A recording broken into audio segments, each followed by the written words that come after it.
Welcome back. We are really enjoying this conversation. Like I feel like November should quickly come. Wow. There's so much work. But definitely more questions for you. Yes. So while you were speaking, you talked about vetting the companies that will be represented. So for those who are watching right now, what are the things they should start looking at to prepare so that they can meet the vetting list? And also, you mentioned creatives a lot, and I was just wondering if it's just the creative industry that will be represented there. No. We're totally industry agnostic, which means it's all industries, products and services, and creatives. I was just using the creatives as an example. In fact, services are key because it's a softer area with maybe lower investment required for us. Okay, I was speaking to a young man in Accra a few weeks ago, and they're in logistics. And we were talking about the African marketplace, and I said to him, in fact, you will benefit more than everybody else for the simple reason that every business that is exhibiting there needs a logistic company to deliver their goods to people who are buying from around. And he said that's what they do. They help companies do export orders to deliver them. So you need services. If we don't build the services infrastructure to support the rest of the industry, we can't deliver. So there are a lot of missing links. And one of the good things about when you gather people together in a fair, you see the gaps. So there's some people that will then move into certain areas because they will see that, everybody needs this, but nobody is doing it. I can do that. Or other people who are there producing certain products to deliver to the market suddenly realize there are 50 people in one sector, but there is some value chain part of what they need that will be more critical if I'm the one producing and selling to all of them.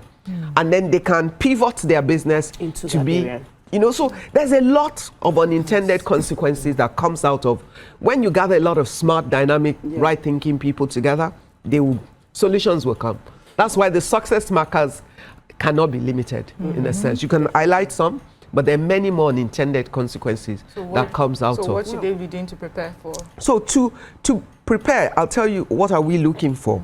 We're looking for businesses that have a sense and a consciousness of standards, quality, and excellence, which means that whatever your product or your service is, you have organized yourself to be able to deliver it in a way that you make us shine and not embarrass us. That's important. That's one. You've paid attention to your packaging, which means if it's a product, the right kind of bags, the right kind of label, the right kind of support service. You can be a small company, but you can be globally conscious, which means from day one, you're setting yourself up to, and I see a lot of Nigerian small business, when you go to like fashion souk, during the fashion souk, you see a lot of small businesses, but they're paying attention, they're packaging, their covers, their bags, everything. So they're doing that. Then two, you go there, they see you, but they want to check on you after. You have no social media or website, something digital presence with which they can check on you and follow up. That's important. So all of those things make sense. They're not huge things. We also want to know that if you get the orders, will you disappoint and create a brand damage for us? Because every damage you create for the African marketplace is for all the people under the African marketplace. So we need people to, So there isn't going to be like years that you have been in business. You're not looking at. No, well, to be honest, years only matter if it reflects in the quality of what you deliver.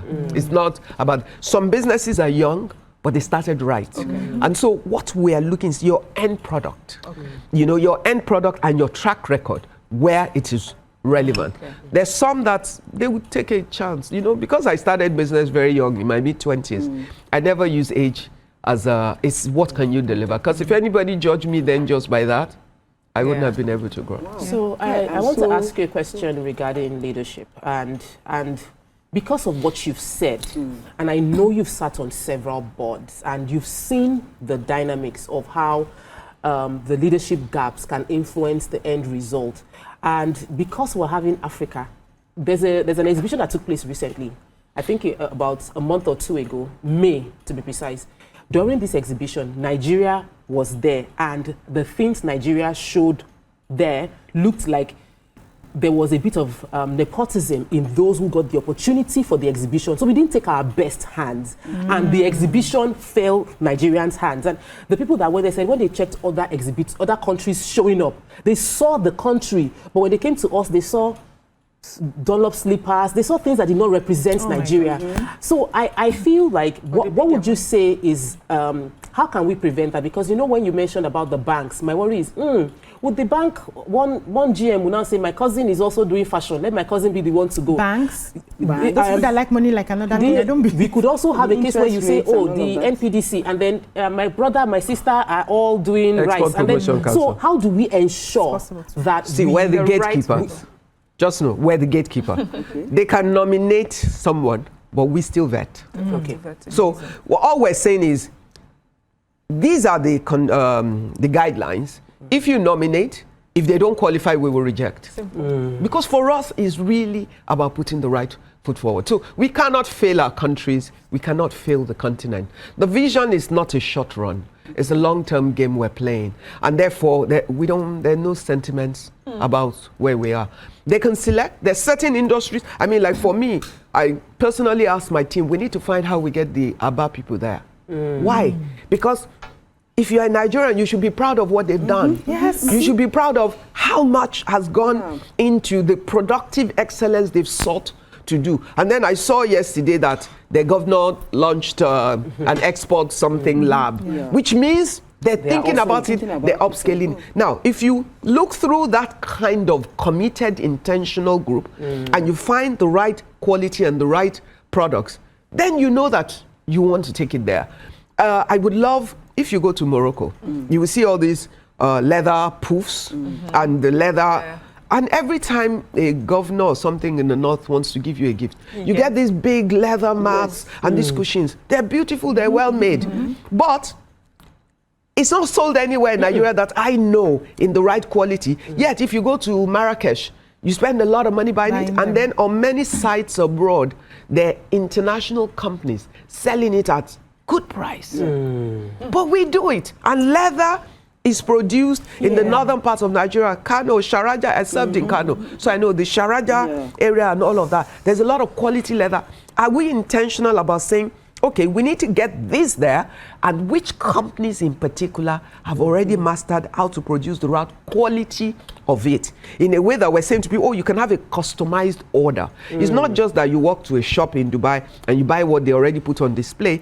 We make this and we can customize and brand it, because most of the one the governors give you as gift is branded with your name. So it's all the extra value we bring to the market.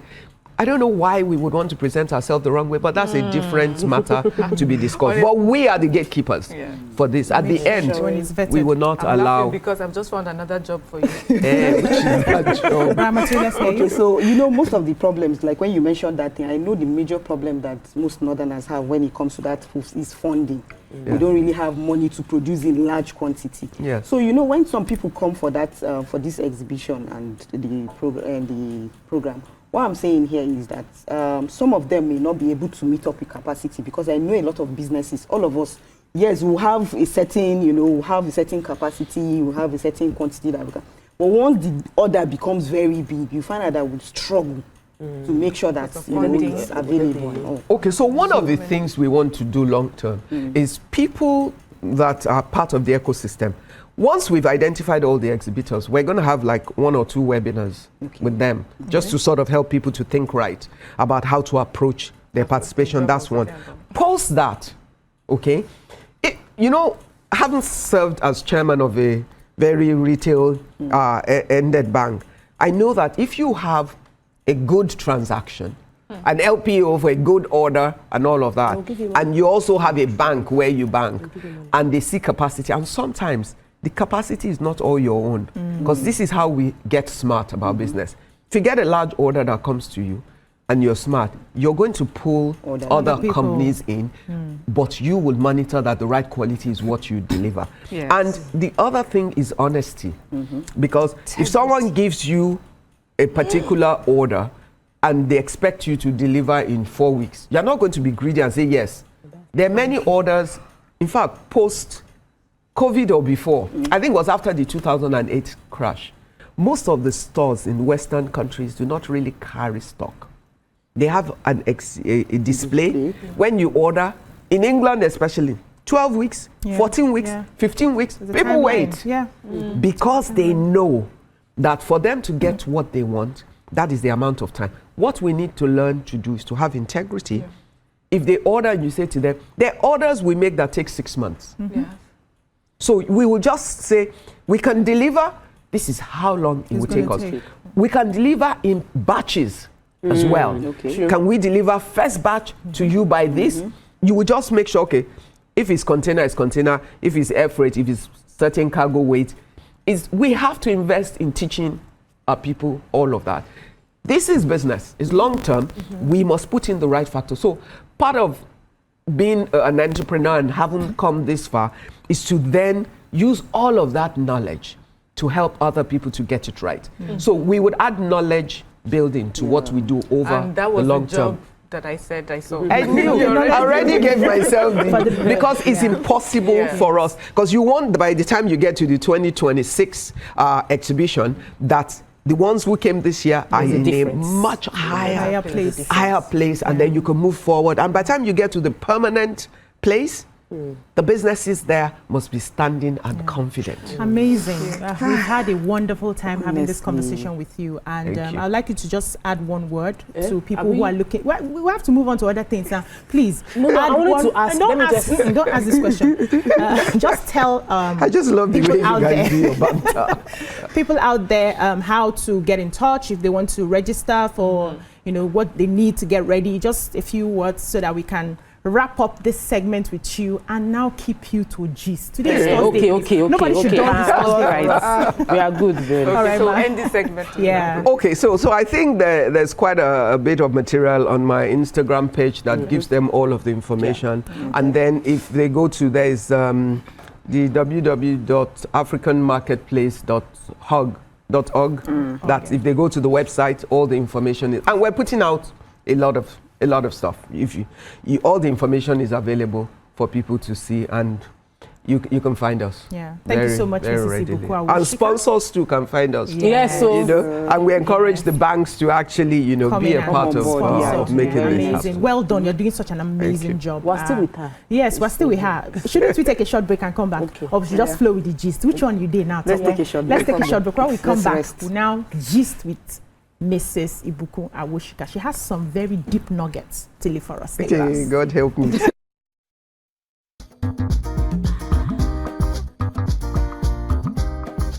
Stay tuned. Your View will be right back.